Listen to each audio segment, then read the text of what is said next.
You're about to see why the healthiest products in your cart are draining your wallet and your energy. If you've ever grabbed Prime Hydration or an RX bar because the label looked clean, this is for you. We're pulling back the health halo. I'll show you the artificial sweeteners hiding in Prime and the 13 grams of sugar in a popular RX bar flavor. Then give you simple swaps like water with sea salt and real nuts and eggs. Stick around to learn the 3 red flags that help you spot an ultra-processed scam in seconds. Quick favor before we move on. If you appreciate this content, consider giving this video a like and subscribing to the channel. Believe it or not, more than 92% of viewers haven't subscribed yet. It's free and only takes a second, but it means the world to us. So did you subscribe already? Great! Thank you so much for your support. Now back to the video. If the label looks gym clean but the ingredient list reads like a lab sheet, you're not buying health, you're buying theater. Let's start with the trap. You see clean fonts, athlete smiles, a leaf icon, maybe a line about sustainability. The shelf talks in code. Strong, pure, better. Your brain fills in the rest and signs off on the price. That is the health halo. It works because fast reads beat slow scrutiny, and most of us are shopping on autopilot. Now the tension. Prime Hydration promises electrolytes and performance. This morning, there's a new warning for parents and kids about energy drinks. Maybe you've seen Prime Energy on social media. If you've been on YouTube lately, you might have noticed kids freaking out over Prime.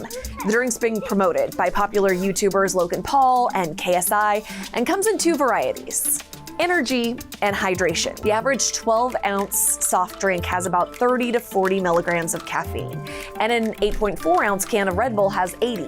Prime Energy has 200 milligrams in a 12-ounce bottle. RX Bar promises simple and real. The headline is glossy. The footnote does the heavy lifting. You have to flip the package and read like a lawyer to see the parts they would rather you skim past.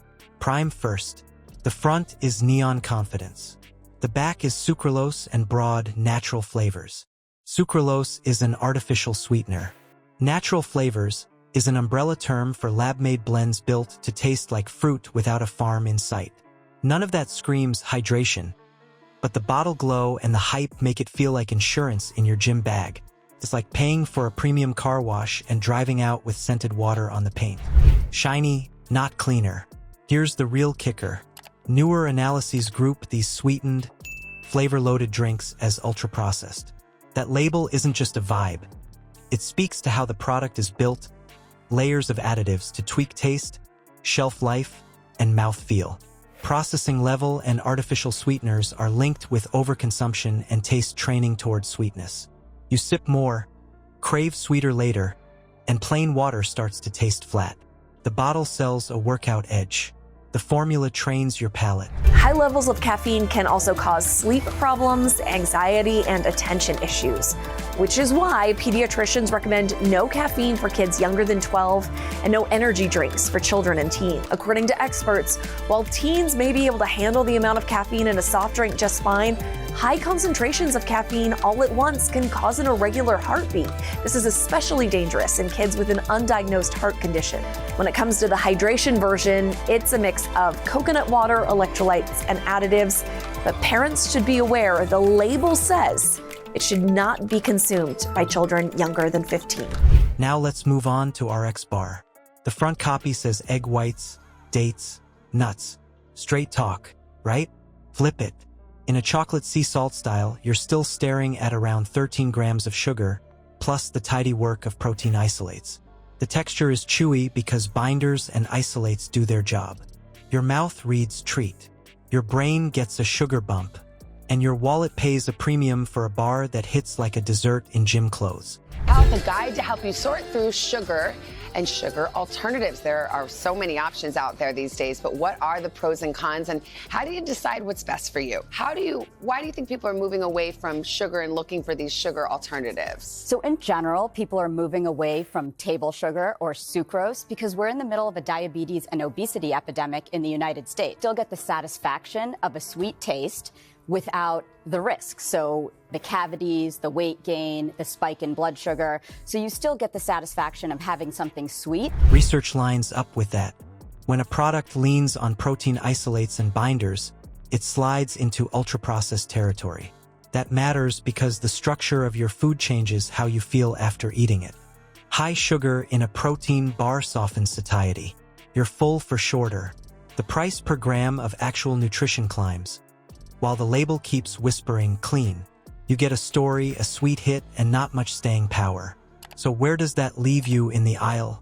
You want quick rules. You want something you can do in 5 seconds while your cart blocks the shelf.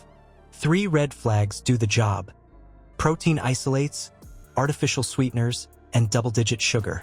Catch 2 of the 3 and you're probably paying for marketing more than food. Miss all 3 and you're in better shape before you even scan a barcode.